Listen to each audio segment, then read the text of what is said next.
Welcome back to the Francis Crick Institute here in central London for the second of our leader interviews.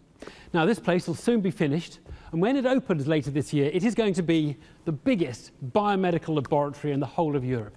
They'll be doing some of the most advanced scientific research in the world here, testing their theories. We're using this splendid location to test some of our political leaders. Tonight in the chair, it's the turn of Prime Minister David Cameron, leader of the Conservatives.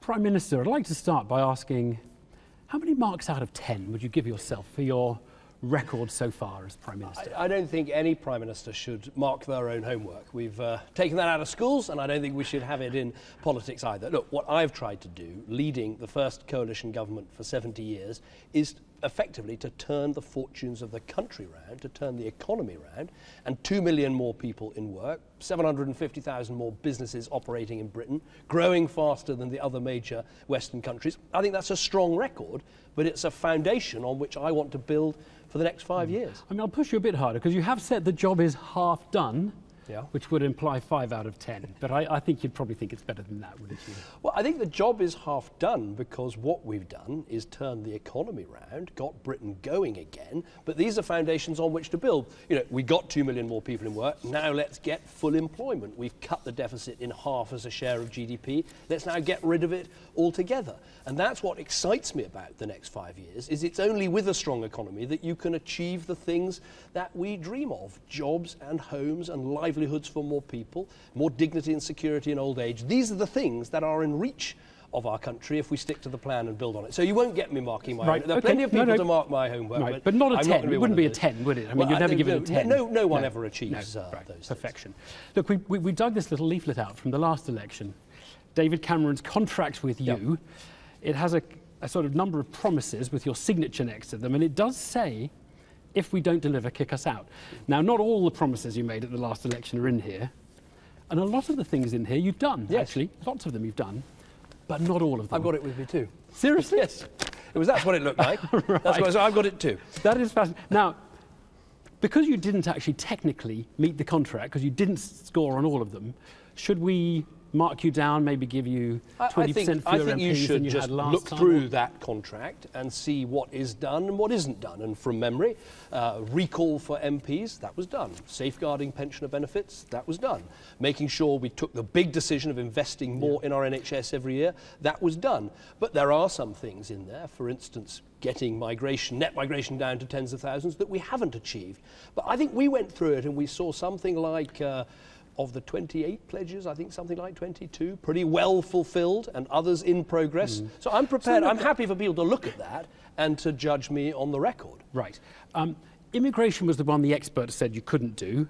You said you could do it, and you turned out on that one to be wrong. But there are lots of other things that you have said you can do and you can't do. You said you could get the deficit eradicated. You haven't done that. You said you wouldn't reform the NHS. Well, you did reform the NHS. Let's take these one by one. And we could take others. The VAT one, there wasn't going to be a third runway at Heathrow, and now you can't. It's good to take these one by one. On the deficit, we said we'd cut it. We cut it by half as a share of our national income. And we said we'd get debt falling as a share of GDP by the end of the Parliament, and we have done that.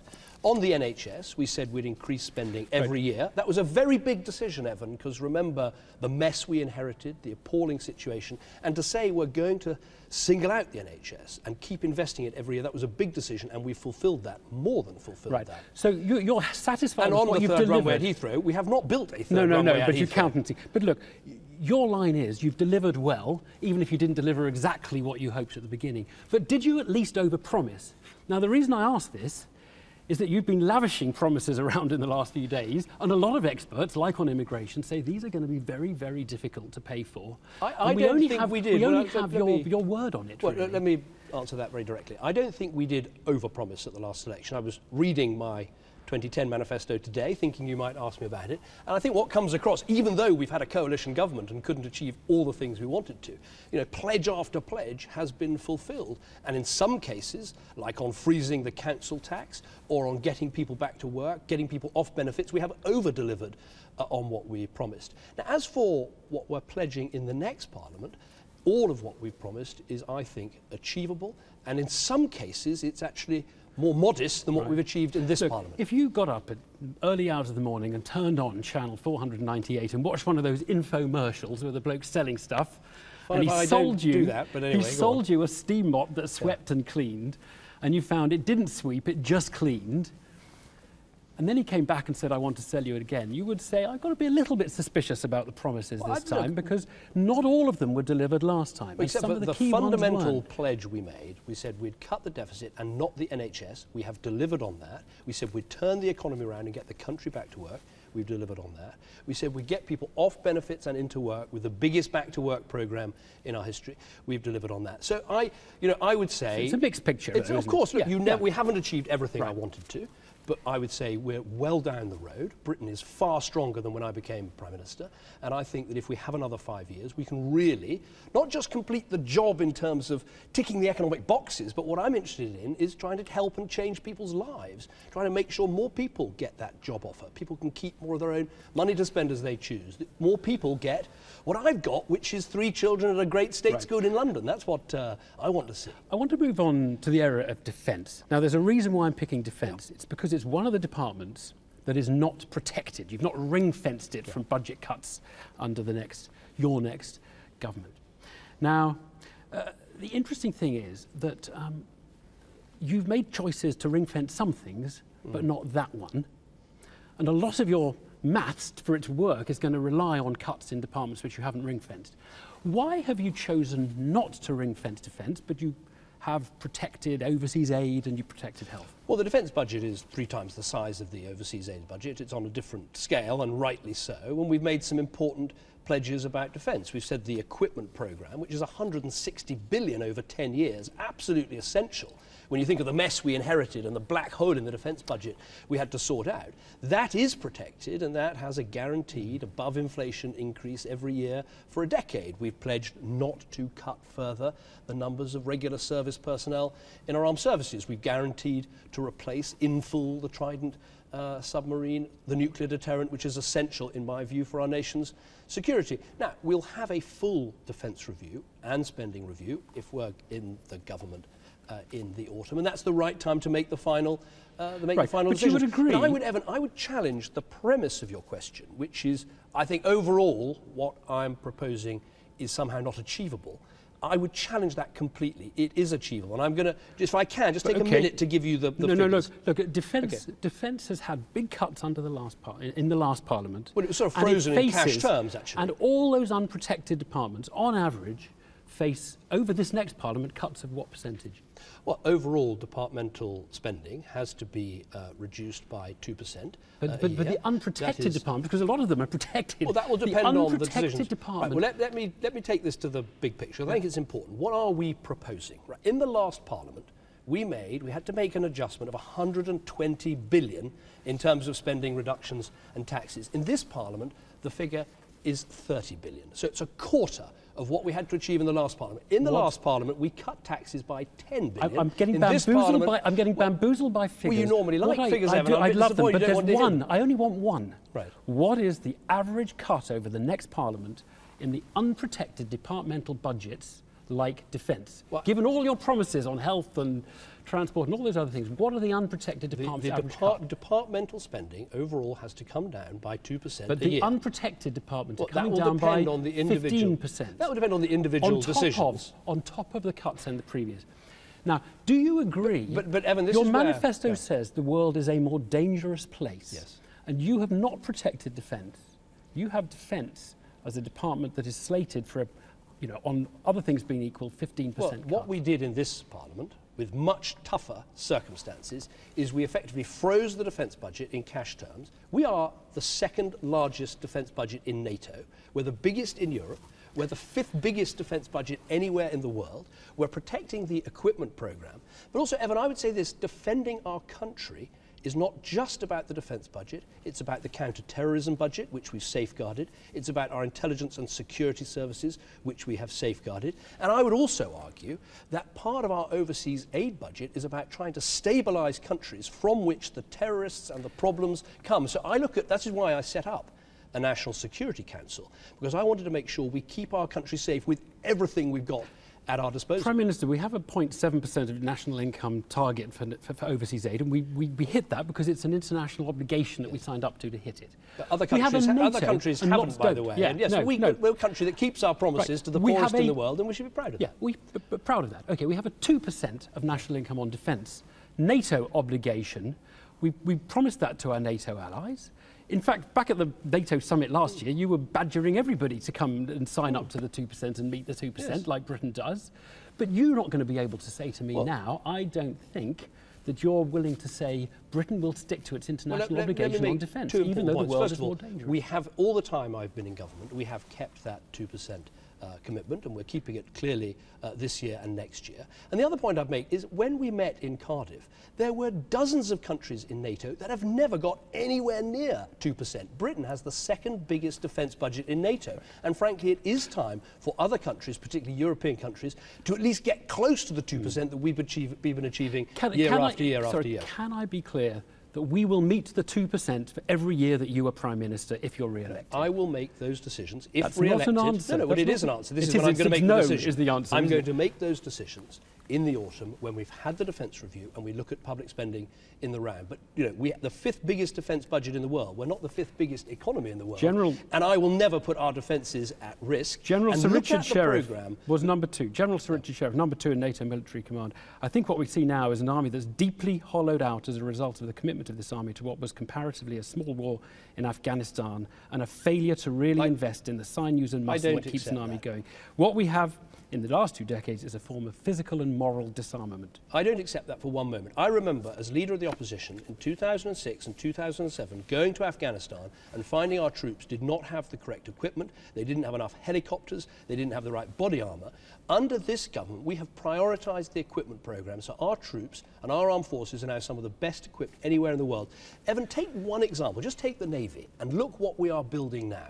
The 2 biggest aircraft carriers that the Navy has ever had in our history. Hunter-killer submarines that can patrol the seas silently. A replacement to the Trident nuclear Prime Minister, you're bamboozling me with figures. Well, these are important. Let's be clear. We have fewer ships than we had in the Falklands Task Force back in 1982. But we have if Argentina, and it won't happen because we've defended the place to the hilt, if Argentina got the Falklands now, would we be able to get it back, do you think? They're not going to take the Falklands now. But would we be able to if they did? The question is right, because we have Typhoons stationed on the Falklands. We have patrol ship stationed at the Falklands.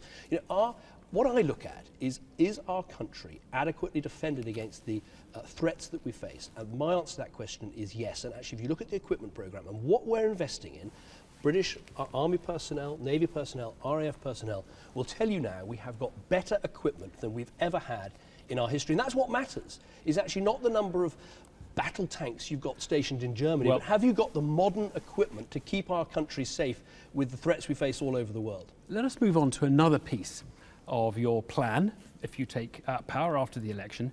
There are 2 big things in the programme that will change or affect household incomes. One is you're planning some tax cuts in the later part of the next Parliament, and the other is you are planning some significant welfare cuts in the earlier part of the next Parliament, £12 billion of them.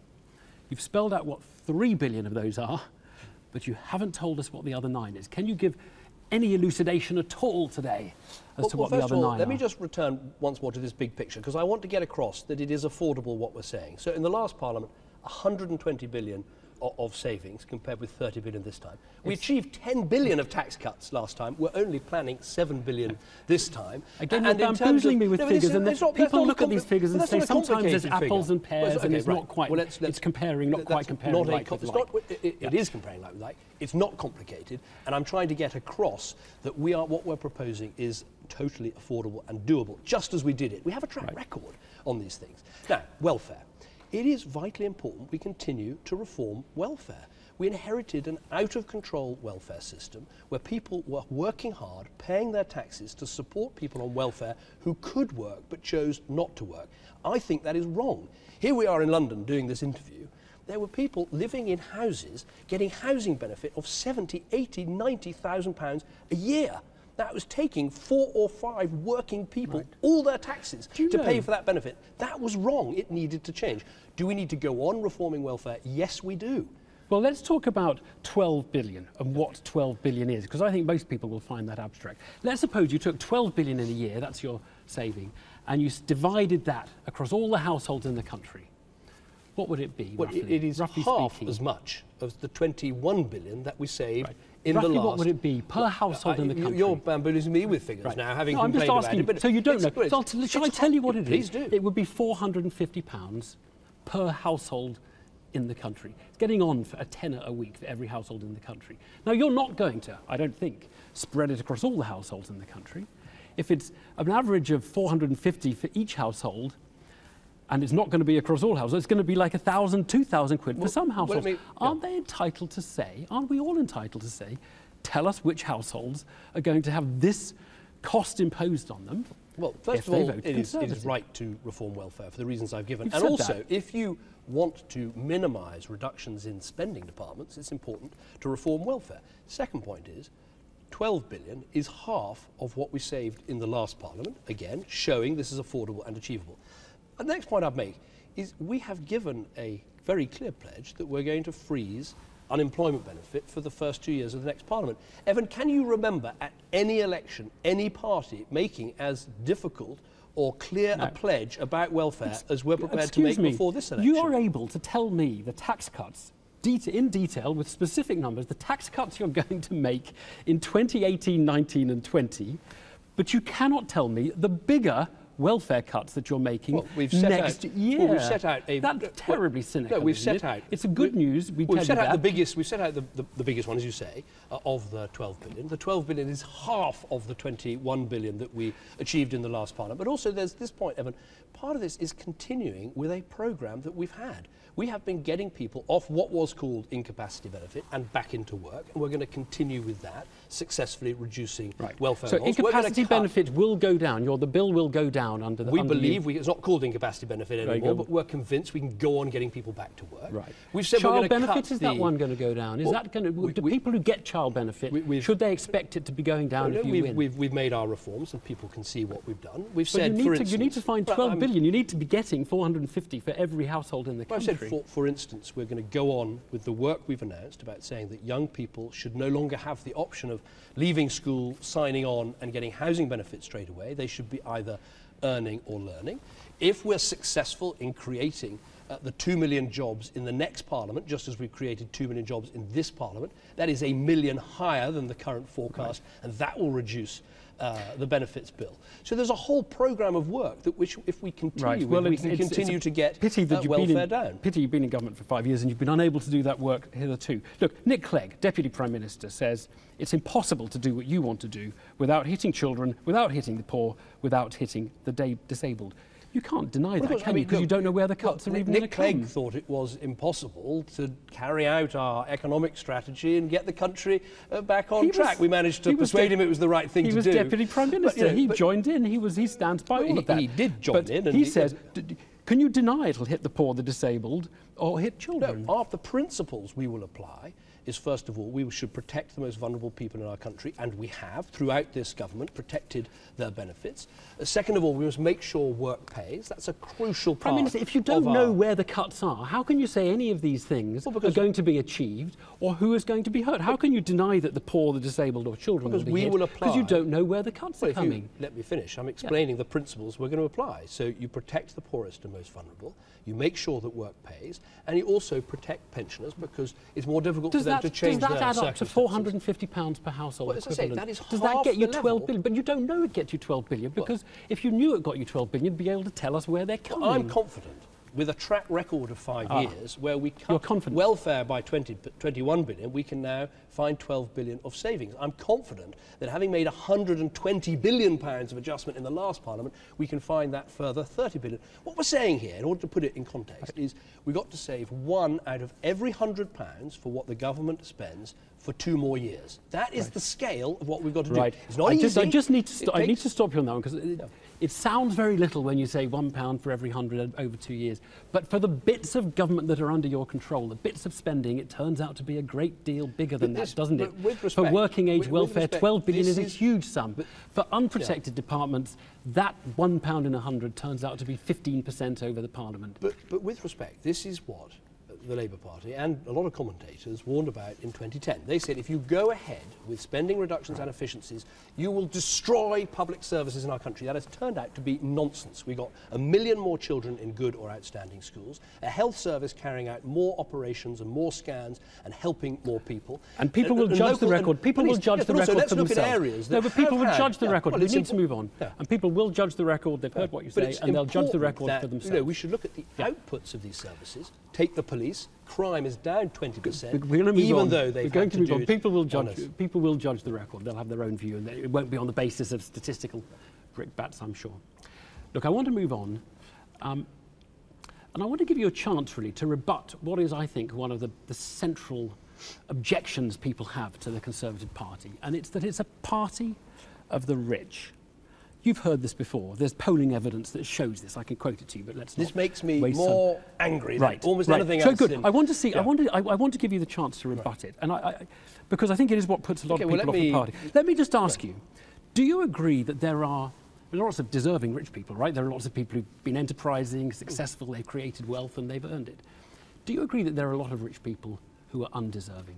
Well, I believe there are rich people who should pay their taxes and should make a big contribution in terms of taxes to our country. But what infuriates me so much about this is I think of what we've done. We've taken 3 million of the lowest paid people out of tax. We've got 2 million more people. I'm focusing on the top end. But it's the people at the bottom end that I care about. That's what this government has been about, is more good schools for children from low-income backgrounds, getting people into work who've been unemployed. And also, the other thing... Quite a lot of people think, yes, there's a policy there for the bottom, but they find it very distasteful that some of the people at the top, frankly, they think, are taking the mick. Now, I just wonder whether you share that view. Yes. You do. Yeah, there are people who don't pay their taxes who is it just about taxes? Well, I think that's a very important point, which is, you know, we've got businesses in Britain that have arranged their affairs so they don't pay taxes in Britain. And we've gone after them, the first government to introduce a diverted profit tax to make sure they pay their money. But you're reducing it to taxes, and I'm wondering whether there isn't more to people's distaste for some of the rich than just whether they pay taxes. Let me ask you this. You once said, I feel physically sick when I think about giving votes to prisoners as being asked by the European Human Rights Court. I feel physically sick. Yeah. Do you feel physically sick when you see rapacious capitalists, for example, care companies telling their staff on minimum wage that they're not going to be paid for the hours they spend driving? Yes, I find totally offensive. You find that offensive? Where companies... Property developers... If you're going to ask me questions, go on. Because actually we have put more investigative power into the authorities to get after these companies that don't pay the minimum wage, and there are many in the care sector, and we're actually seeing more companies pay higher penalties because of that. And I'm proud of that, because that does make me very angry when I see that. Right, property developers who are building luxury flats rather than affordable homes, bamboozling local authorities into getting planning permission for things that are not suitable for local people. Should be building... To make you angry? They should be building a rate. Look, if they've got to do what they said they're going to do. If they get planning permission for one thing and build something else, that's wrong. But property developers should be building houses. Now, that means market houses. It means affordable houses. It means starter homes. And there's a very good track record there now of homes being built and helping more people onto the housing market. What about contractors overcharging government? You know, big contractors, big companies with lots of government contracts. Yeah, infuriating. My goodness. That is mad. Yes. Because what is interesting, Prime Minister, is that I don't think people feel they get that. Well, I'm very glad you're giving me this opportunity. Yes. Look, so do you feel? I feel as Prime Minister, I feel directly responsible for not wasting people's money. And when Slum landlords, does that make you really annoyed? Of course. But let's go back to the last one before you jump on to the next one. You know, I get I'm infuriated when businesses overcharge government, say for IT programs or for large projects. And again, this government's taken action. Oh, well, it's interesting. These are all areas where I think we've got a good record. You've given us some anger. What I want to do now is I want to play you a clip, okay? It's a clip, it's a piece of political history. Right. It's 23 years old. It's back at the Conservative Party conference in 1992 when you were a junior in the party.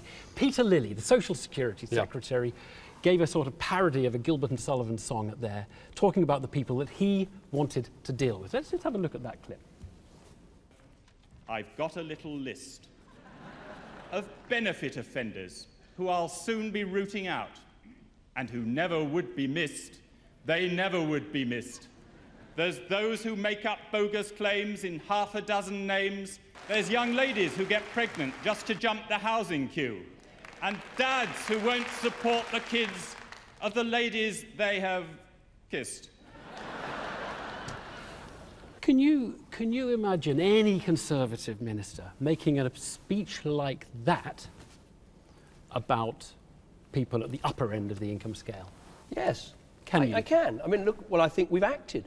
More people are paying penalty notices for underpaying their staff. We're cracking down on businesses that overcharge government. The richest, back to tax, but the richest 1% in our country pay 27% of total income tax, which is a higher percentage than was the case under Labour. Partly a reflection, of course, of how rich they are. Well, and how much we've they earn. charged foreigners stamp duty on expensive properties in London for the first time. We've made sure they pay capital gains tax, which they didn't do before. I've led an entire world effort through the G8 to make sure we crack down on tax evasion and aggressive tax avoidance by getting countries to share tax information. One of the things, ever since that speech, that Peter Lilly speech, there has been this image of the Conservative Party as the nasty party, hasn't there? Picking on the poor, focusing on welfare recipients. Do you think that has been a problem? Would someone be able to make that speech now? Well, has your party changed? That is not what I see as the Conservative Party. I see as the Conservative Party a group of people who are passionately patriotic about our country, who believe that conservative policies can actually help the poorest and those with least in our country, because we want education and schools that give people the chance to make the most of their talents. We want to create an economy that creates well-paid jobs and careers. So that speech wouldn't be made now? Well, I think someone would make a speech today rightly about how we need to make sure welfare isn't wasted. But not like that. Well, it's the tone I'm talking about here. Tone is important, I accept. But look, there'll be people watching this programme who go out, who work damn hard every day. They pay their taxes. They don't pay their taxes so that people who can work choose not to. You know, the reward sometimes for irresponsible behaviour can drive people mad, can drive me mad, and that's one of the reasons to reform welfare. Look, last question.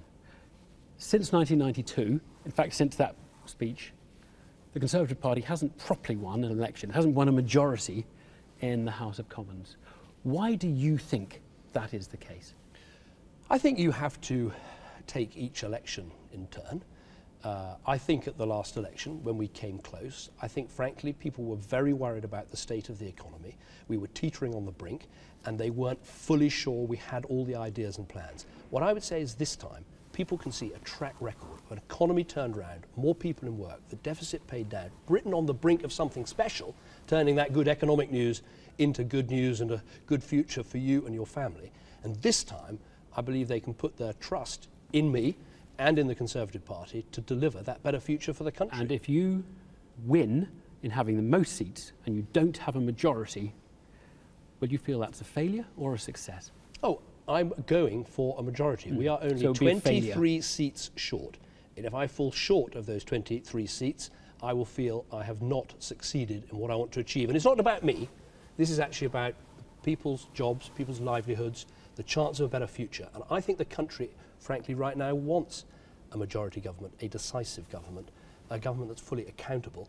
And there is this fear, rightly, that if we don't get that, we could end up with Ed Miliband, propped up by the SNP, really wrecking this country, and that frightens me. Prime Minister, thank you very much. The leader debates continue next week when Evan Davis interviews Labour leader Ed Miliband. That's on Monday night at 7:30.